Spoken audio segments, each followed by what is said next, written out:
दादी के सामने लेटर आते ही कार्तिक, नायरा और समर तीनों के उड़े होश। आगे बढ़ने से पहले वीडियो को लाइक कर लें, चैनल को सब्सक्राइब कर लें। जब गायू समर से आर्ग्यूमेंट करती है तो उसे बहुत गुस्सा आता है। समर कहता है कि जब मैं तुम्हारी कद्र करता हूँ तो तुम्हें लगता है कि मैं वंश को नेग्लेक्ट कर रहा हूँ। इधर कार्तिक के मन में बहुत सारे सवाल है, वहीं नायरा भी बहुत ही स्टोरमा से गुजर रही होती है। कार्तिक इस चीज को लेके नहीं ध्यान देता है, पर समर्थ के मन में गायों के प्रति एक ऐसी फीलिंग्स आ जाती है जिसे वो ना चाहते हुए भी वो चीज को सामने दोहराने की कोशिश करता है। इधर जब कार्तिक नायरा दोनों आते हैं, जहाँ पे नायरा कार्तिक से कुछ बातें कहती है, बट कार्तिक कहता है कि मुझे समझ में नहीं आ रहा तुम क्या बोलने की कोशिश कर रही हो। पर नायरा सारी बातें सही सही सुनाती है और कहती है कि दादी का फोन आया था, जब हम उनसे मिलने चले गए थे तो पता चला कि वो वंश को मांग रहे हैं क्योंकि उनका इकलौता खून का वारिस उस घर का। यह बातें समर सुन लेता है और साफ साफ यही बात कहता है कि मुझे ना, मैं गायों से खुद बात करूंगा।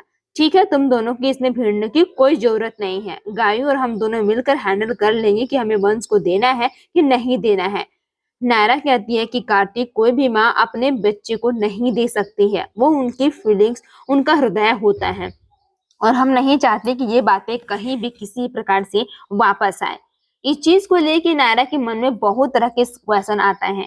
इधर जब दादी अपना पिटारा खोलती हैं तो उसमें हैप्पी बर्थडे का सारे विशेष देके उन्हें बहुत खुशी होती है, पर मन ही मन कहती हैं।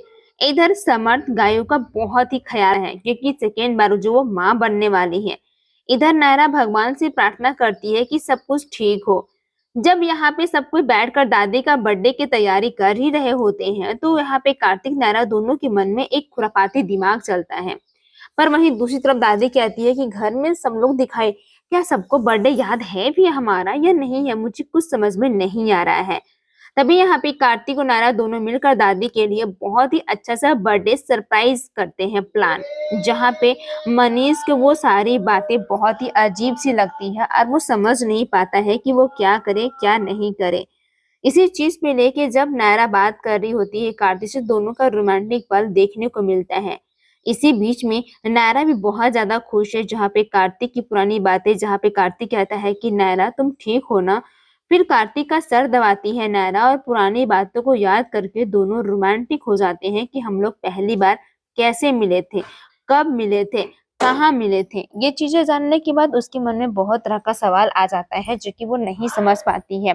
इस चीज को लेके कार्तिक, नायरा दोनों बहुत ही खुश हो जाते हैं और मन ही बातों में वो कहते हैं कि मुझे अच्छा लग रहा है इस चीज को कहते हुए। तभी यहाँ पे कार्तिक, नायरा की ये बॉन्डिंग देखकर सबको बहुत ही खुशी होती है और वो समझ नहीं पाता है कि मैं क्या करूं क्या नहीं करूं। इस चीज को लेके वो बहुत ज्यादा परेशान हो जाते हैं। तभी यहाँ पे कार्तिक, नायरा दोनों कोई बात करते हैं, जहाँ पे कार्तिक कहता है कि मुझे ना ये चीज के बारे में बहुत पहले से पता था पर मैं कह नहीं रही थी। इधर जब दादी को पता चलता है कि क्रिश और नक्श दोनों कोई नहीं आ रहे हैं तो उन्हें बहुत ही बुरा फील होता है और वो कहते हैं कि मुझे ऐसा नहीं लग रहा है कि मुझे ये बातें सबके सामने शेयर करनी चाहिए। तभी दादी कहती है कि घर में एक एक करके सबको कहीं ना कहीं जाने का प्लान है, लेकिन हमारा बर्थडे तो किसी को याद ही नहीं है। जहाँ पे सुरेखा स्वर्णा कहती है कि हमें भी अपने फ्रेंड की पार्टी में जानी है, तो हम क्या ही करें, कुछ समझ में नहीं आ रहा है। इधर दादी रो रही होती है और कहती है कि क्या हम लल्ला को नहीं देख पाएंगे, हमारी जिंदगी ऐसे ही खत्म हो जाएगी, मुझे बहुत ही टेंशन हो रही है। तभी वहां पे एक वायरस की बात होती है, जहां ये वायरस की बात सुनते ही सभी काफी कंफ्यूज हो जाते हैं और कहते हैं कि अब हमारा अगला प्लान क्या है, कुछ समझ में ही नहीं आ रहा है।